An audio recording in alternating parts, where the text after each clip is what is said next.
Today on Dr. Phil, she's obsessed with gambling, I've lost between $300,000 and $400,000. out of control, You're gambling away your rent money. I can't stop. out of cash, How many credit cards have you opened? Between 50 and 100. and she has a big favor to ask of Dr. Phil.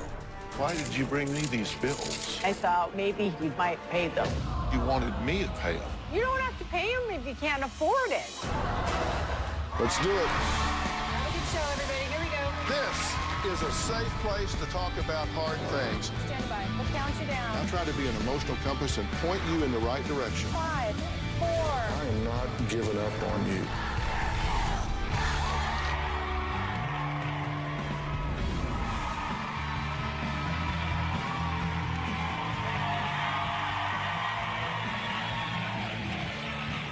How you doing? Hello? Who would like to win $400,000? Would you play the lottery or go to the casinos if you believed you had a good chance of winning all that money?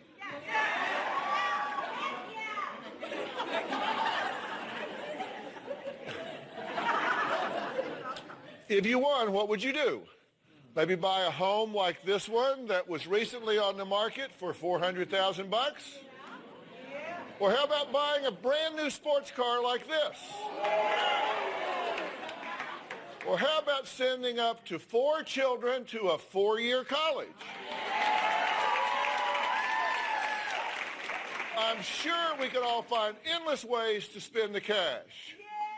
So what if I told you that our guest Debbie flushed $400,000 right down the drain just on regular slot machines at the casinos?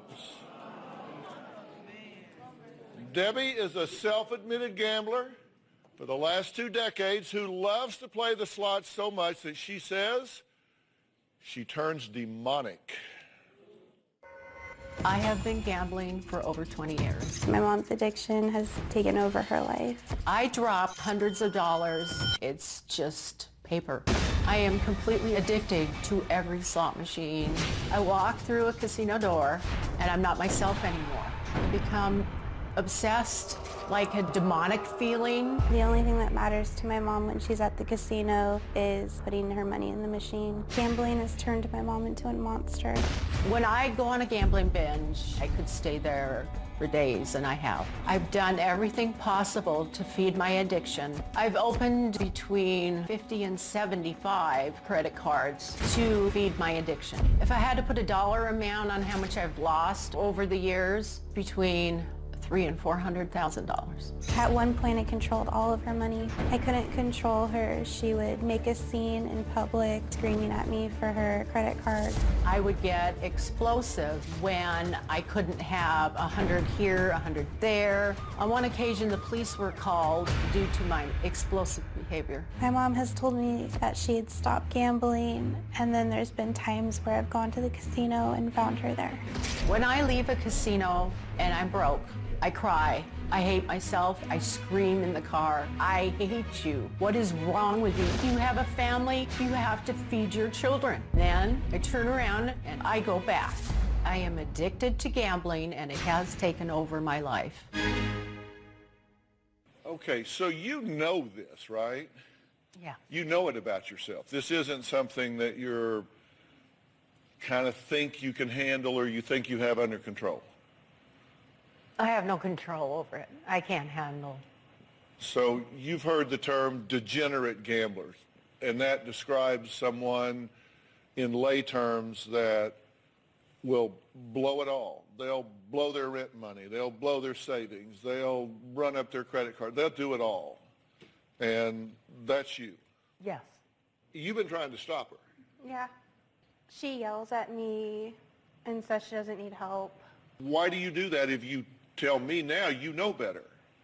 To be honest with you, I don't want to hurt my children, but I can't stop. So I become a compulsive liar as well on top of it, lie after lie after lie. You've actually gone in the casino. Yeah. You've walked up to her in the casino and said, come on, what are you doing here? Yeah. You've actually taken her money in the casino. Yeah, I've brought her out of the casino. We've been in the parking lot yelling at each other. And she'll stay and you leave. Yeah. I mean, even though she knows you're upset, she'll say, you'll leave, I'm staying. Yeah. All night. She'll be gone all night. You said when you walk through that casino door, you become a whole other person. You said, I become demonic. I become like a devil person. When I walk through a door, a casino door, my mind is focused on a slot machine. I'm not Debbie in there. I don't know how to explain it. I can't control myself. I can't. If I have my bank card with, which I try to leave at home, I'll drain it even though I have a $300 limit on it daily.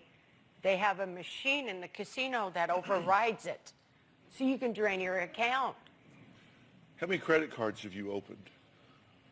At least between 50 and 100. It has to be. It has to be. 50 and 100 credit cards. At least. Yeah. You just keep opening and opening and opening so you can get more money. Yeah, because I can't afford to gamble on my, you know what I mean? I should have never said that one. Oh, boy. No, you got, come on, be honest. You have barred yourself from casinos. You've gone and told them, here's my picture. You spread this around. Do not let my happy ass in here ever again, right? You have Correct. You've Many told them times, to keep you out. Many times, many times, many times. They let you in? Yeah. You tell them it's not you on the picture. Yeah, I have done that. Well, What do you do to get money? what do I do to get money? Yeah. Where's this money coming from? You said I I can't. win, and then I lose. I've won quite a few jackpots. You've won $60,000 in a year. Correct. You said you spread all those hundreds out and you were hooked. Big time. How long did it last? How long did money last?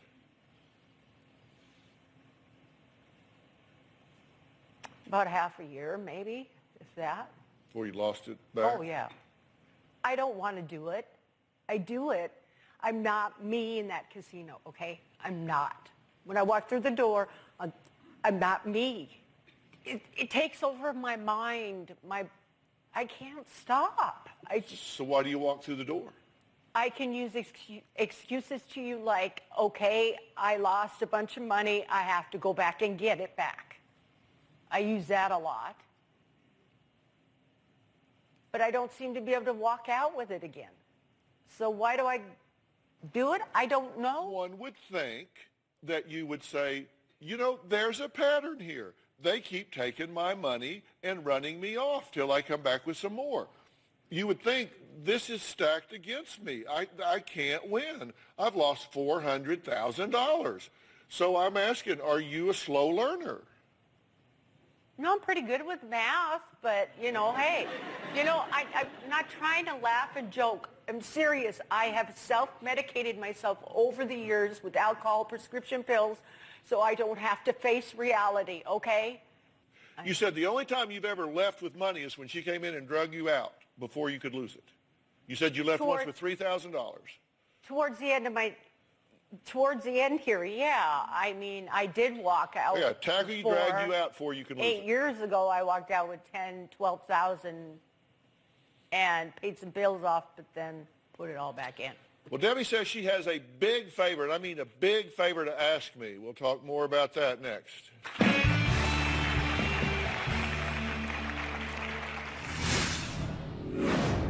She brought some bills with her. Why did you bring me these bills? Thought maybe he might pay them. You don't have to pay him if you can't afford it, I don't know. And later, what's lurking in Debbie's past that continues haunting her to this day? I can't even imagine the pain that you had to feel. All these years, I've been hiding it, I guess. When it comes to my family, I feel like I've run out of chances. I hate myself. When I look in the mirror, I see all the hurt I've done to my family. There was a time that I lied to a family member and borrowed $20,000 to pay off credit cards. I was unable to pay her back. Now, I don't think she wants anything to do with me anymore. My gambling has ruined my relationship with my daughter. My greatest fear is that my mom will be homeless. If she becomes homeless, my fear is she'll not be able to keep my brother with her. I tell myself I won't be homeless. The pain won't go away. The withdrawals won't go away. The pain of what I've done to my family, but I still want to go back to try to win money, to pay my bills. There's no out. I don't have anything to numb myself with right now. And it's really hard, you guys.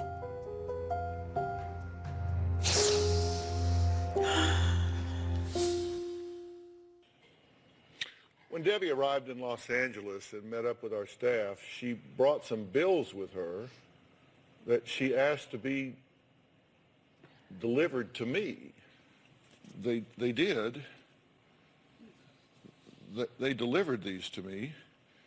There's vehicle title and licensing, renter's insurance bill that isn't open. I guess she wanted me to open this one here. Why did you bring me these bills? Do you want me to answer that?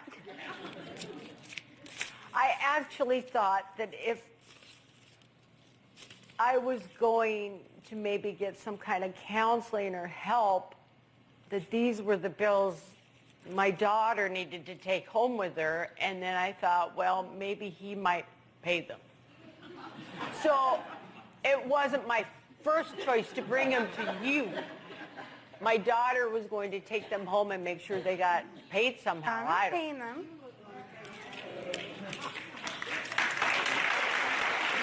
What? I'm not paying them. Well, that's not what you said. You said you wanted me to pay them. Well, someone. I don't know what to do anymore.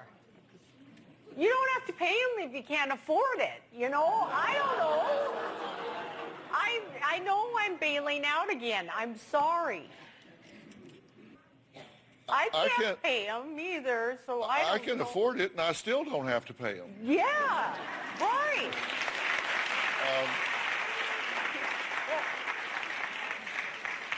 I'm trying to get a window to your thing. How long have we known each other?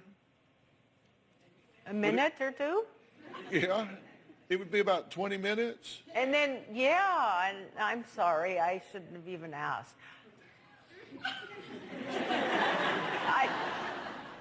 I can't stop. I don't want to lose my third child. But yet you're gambling away your rent money. Yeah, I don't mean to. It controls me.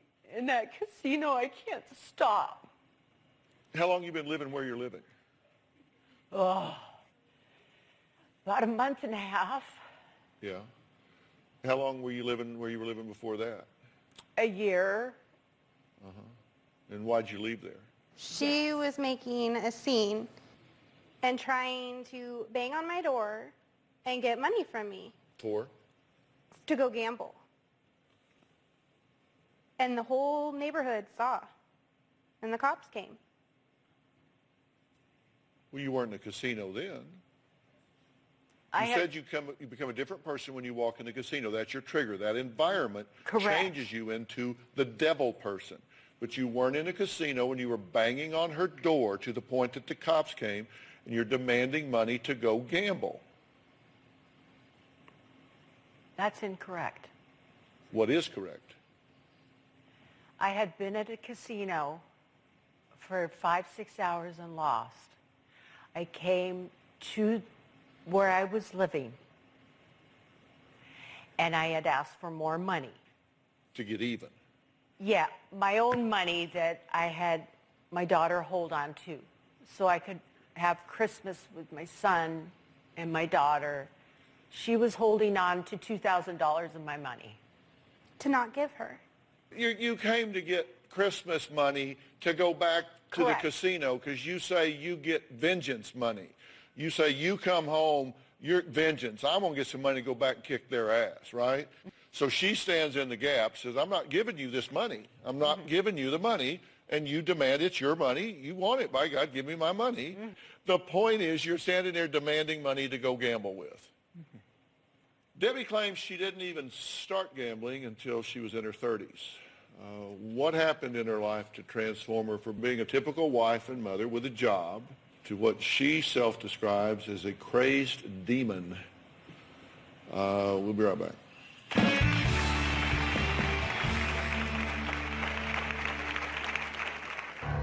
"20 years ago, I lost my son. My brother died on my birthday. I blame myself for his death. I thought I killed him. And later, his parents called him a moocher. Is Ryan back on his feet or on the streets? You went to Texas. You got a job, Yeah. but you got fired after a week. No, it was after a day.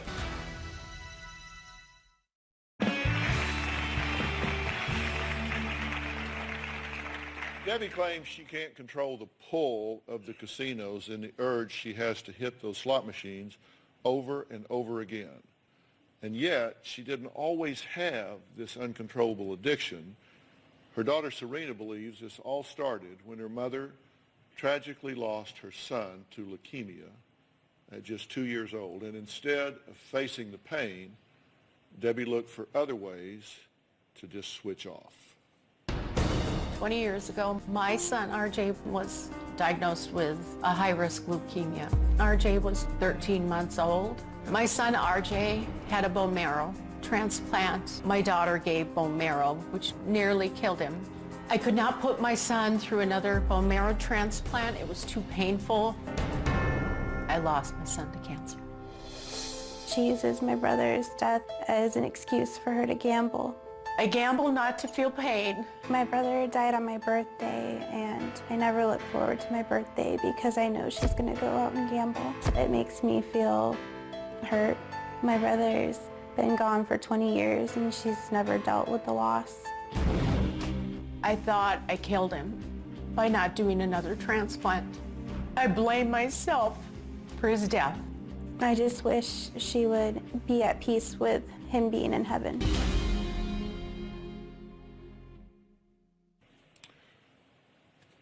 Well, I can't even imagine the pain that you had to feel at that Thank you. time. You had a very difficult decision to make, right? Whether to do the second bone marrow transplant or not. And you made the decision to not do it. And you've questioned that ever since? Just recently, my ex-husband had said, you're destroying your daughter like you destroyed your son. Right there, I thought, oh my gosh, I have been hiding this or not even realizing this for so many years that maybe I did. All these years, I've been hiding it, I guess, because I didn't realize until the ex-husband saying to me, you're trying to destroy your daughter like you destroyed your son. It just popped out. God, yeah. I'm sorry, I'm just not sure I can go along with his blurted out analysis and diagnosis there. I'm sorry. Had I been sitting with you in that room at the time that you were making that decision, I can't tell you that I would have advised you differently than what you said. The decision you made, there's very moral basis for making the decision that you made. I mean, what do you put the child through? What's the risk-reward ratio? That's a very difficult decision that parents have to sometimes make in dealing with a terminal illness and what you want the quality of life to be at that point. And that's a decision that only you could make at that time, and you made it, and I certainly couldn't fault that decision.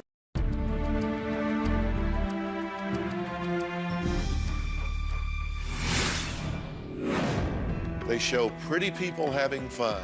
They don't show you standing at the door screaming at your daughter for more money. They don't ever show that on a commercial, do they? And later, you said the help that I offered and arranged for you just sucked. The life coach that was assigned to me totally failed me.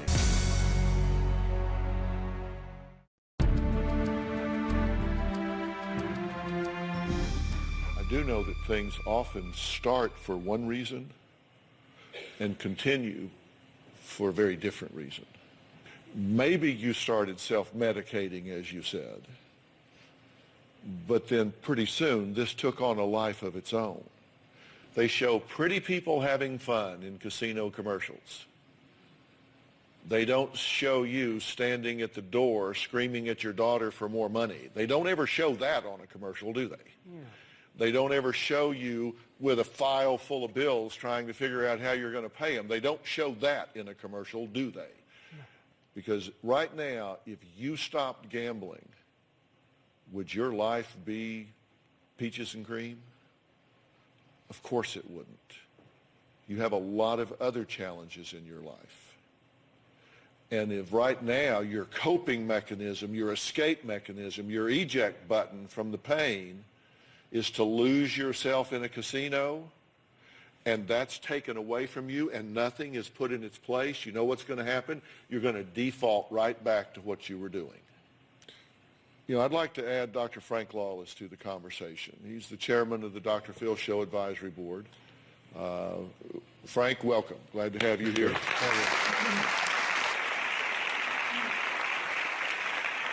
Frank is director of the Lawless PvP&P Center. He has also written the book, Psychoneuroplasticity, Protocols for Addiction. Frank, what needs to happen here? Well, first of all, we need to recognize that it is, the problems are neurological, which means that they are deep below your consciousness. So you are really out of control. There needs to be a broad program that encompass not only your lifestyle, but also your neurological functioning and your psychological coping skills. And there's a comorbidity here. Your addiction to gambling is existing in parallel with some other things. And depression, for example. Anxiety, for example. Those things have to be dealt with in parallel to what we're talking about here. You got to deal with everything. At one time, you fix one thing and not the other, then that's the half a loaf. You got to deal with everything. So what I want to do is really attack this on all fronts and give you a chance to turn this around and do it right one time. Let's get this right one time and give you your life back. And I really think in a relatively short period of time, your life can look a good deal different to you. I think you can be looking back going, oh my God, I cannot believe that was me.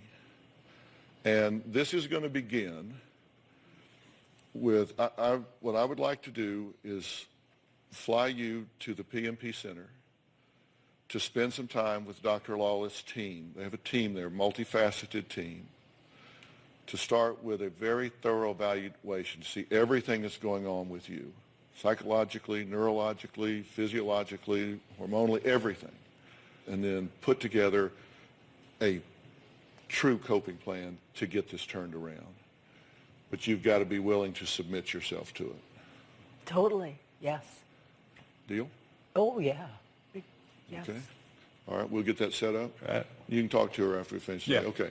All right, I'm going to let these guys go. You're going to remember my guest, Ryan, was once making millions, but then moved in with his girlfriend to his parents' garage. Well, they're back with an unbelievable update right after the break.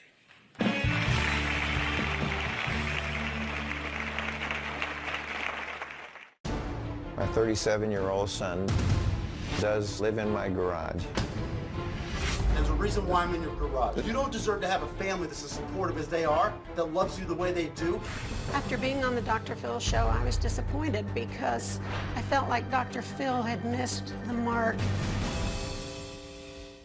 You may remember my next guest, Ryan, who was living with his girlfriend in his parents' garage and claiming he just couldn't get a job, even though he was once quite successful making millions in the real estate business. His appearance on our show 8 months ago, well, it was memorable. My 37-year-old son does live in my garage. This is my casa. Yeah, this is where I stay. This is the garage. Life with Ryan is extremely chaotic. I've probably asked Ryan to move out 100 times. You're not working. No, I'm not. Why? Well, I'm on unemployment. Are you working? I'm working still. I'll be 73 next month. So he's twice your age, and he's working, but you're sleeping till 2 in the afternoon in the garage. What is wrong with you people? Ryan's 24-year-old girlfriend is also living in the parents' garage. Mine and Ryan's usual day is we wake up and we just kind of, we kind of let the day come to us. I feel like I can't help but be mean to Rachel. She aggravates me. You know what? You are stuck. You got a chip on your shoulder. I strongly suspect it's frustration. You're taking it out on everybody else. Sir, I'm a 37-year-old adult that deserves that respect, and there's a reason why I'm in your garage. You don't deserve to have a family that's as supportive as they are, that loves you the way they do, the way you treat them like... I don't want to kick Ryan out on the street because in the back of my mind, I would feel terrible if he were really sick. Do you think he's mentally ill? I think he's bipolar. Where did you go to medical school? I've never treated a bipolar patient where I called the adult patient's mother up and said, okay, here's what I want you to do. Have no accountability, allow him to be mentally and emotionally abusive, let him sleep until the middle of the afternoon, and don't let him get a job. That's what I need you to do to help me get him back as a meaningful, contributing member of society. Don't you want to be proud of you again? Well, sure. I know how to get you back in the game, and I am willing to bring you the resources to do that. Well, I told Ryan's parents that the only way they would see their son make it is if they kicked him out of the garage. They did listen. Take a look. Since we were on the Dr. Phil show, we finally had to evict Ryan to get out of our garage. This is my garage. I own everything here. There's not anything of Ryan's. We've been living at motels, getting money from resources. Hey, what's up, Dan? Since being on the show, I have spent $3,000 on Ryan. There's been 10, 12 times that I put him in a hotel. We're living day by day. A lot of times we definitely have to reach out for a lifeline to help us. I was wondering if you can give me a ride down to... No? Okay, thanks for your help. Ryan is currently not working. He hasn't held a job for 3-4 years. We try to maintain our normality by going to the gym, exercising, and we have his racquetball. It's good. After being on the Dr. Phil show, I was disappointed because I felt like Dr. Phil had missed the mark. He was a moocher, but the symptoms behind that I felt were mental illness and drug issues. I don't think I have a mental problem. I think we have a financial problem.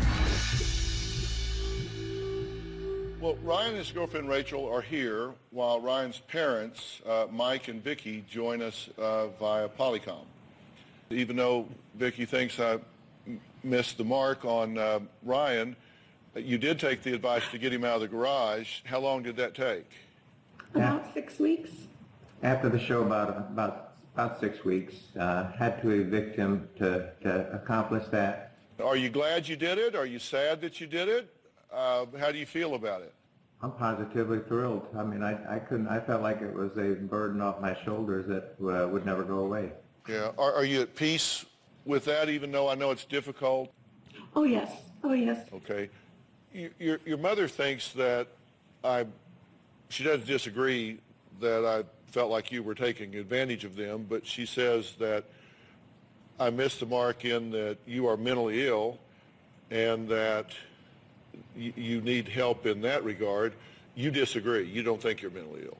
I'm going to leave that to I'm properly diagnosed or like checked out. But you actually, after some encouragement from family, decided to check into a hospital. Yeah, I mean, everybody was pushing that direction, and you know, I'm not going to turn away from it if that's what friends and family and loved ones are saying. Did you check into? Yes. I mean, I've known a couples where, like, one wanted to take up scuba diving, so the other one did. But this is the first time I've heard where one was checking into a mental institution, so the girlfriend said, "Yeah, I'm in." Right. Well, because yeah, no, you're right. That's because that's why I checked out. That's why I checked out a day later. Is because you know what? It was all for the wrong reason, and somebody else deserved to be there a lot more than either one of us. Well, did you get in conflict with the staff when you were there? No, I wouldn't say that. No. Well, I thought you wound up strapped down to a wheelchair. No, not strapped. I was asked to sit in the wheelchair and basically move to a different level. I thought you told us that you talked to her in the hallway, and they said you weren't supposed to do that. Passing the note, yeah. And so you got upset. They called security. You wound up getting strapped to a wheelchair, moved to level 1. They took you up to that ward, and you decided, well, these are some seriously disturbed folks up here, and there are people that deserve to have this kind of care more than I do. I should not be taking up a bed here, so I'm going to check myself out. Yeah. That's what you told us. We Right. recorded No, that. you're right. That's accurate. All right. Ryan says he's trying to change his behavior, but is he really? I don't know. We'll talk more about that when we come back.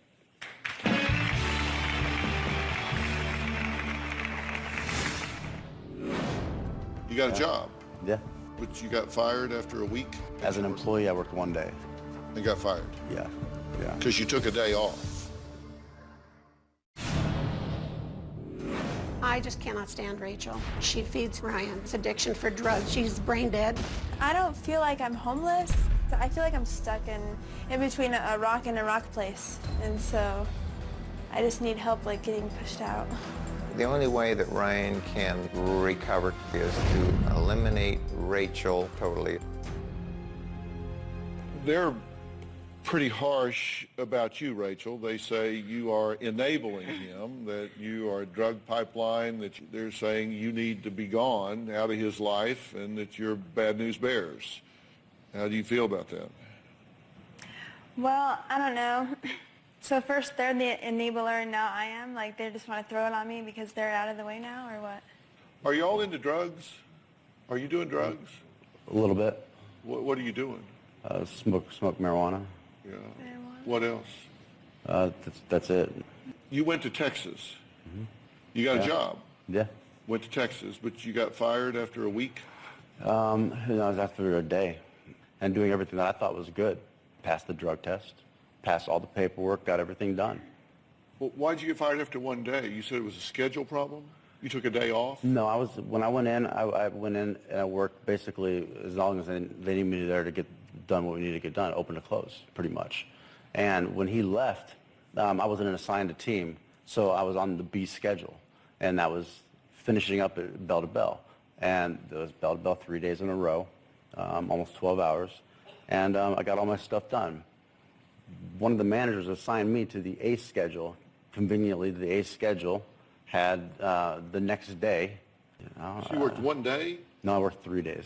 But my paperwork went through for the drug test in the background, On like the second day. You were there 3 days. As an employee, I worked 1 day. And got fired. Yeah, yeah. Because you took a day off. Because I took a day off. And so then you had to walk back? Yeah, well, but once that had happened, I had the car, the car, rental car that we drove out there, and since he had stopped the process and everything, that went upside down, $400. I gave the car back. And you said the help that I offered and arranged for you just sucked. You said just nothing to that. I'll speak honest with you on this. The life coach that was assigned to me totally failed me. Yes. Yeah. I feel personally that's what happened. We both played phone tag. Me leaving messages, him calling me back, and leaving messages for me, and. Yeah, we keep very detailed records about that. On February 2nd, we got a message from you.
To Anthony Haskins, our resource director, on the 3rd. Call back, a girl answers. I ask for Ryan. She tells me he's not there. I leave a message for him, with her, for him to call me back. I hear Ryan talking to her, telling her what to say in the background. I mean, you're there. He can hear you in the background telling her to say you're not there and what to tell. Well, if he called at a time that I was working on something else that was helping me make money, that'd be the only reason why that would happen. You know, and I actually do recall that. He hears you in the background telling her to say you're not there. Well, yeah, but I'm also on the computer and on my headset working with somebody on their site, you know, and I'm trying to get her to handle the phone call. So February 5th, he gets another call from you on the voicemail. Then on the 6th, he calls back. You answer the phone at 11:30 a.m., very groggy, say you're sleeping, call back later. So that's not accurate. That what you just read to me, that one thing right there is not accurate. It is accurate. Everybody in America right now is screaming at their TV screen saying, look, this arrogant guy won't take the call when you call the house, and you got an excuse and an explanation for everything.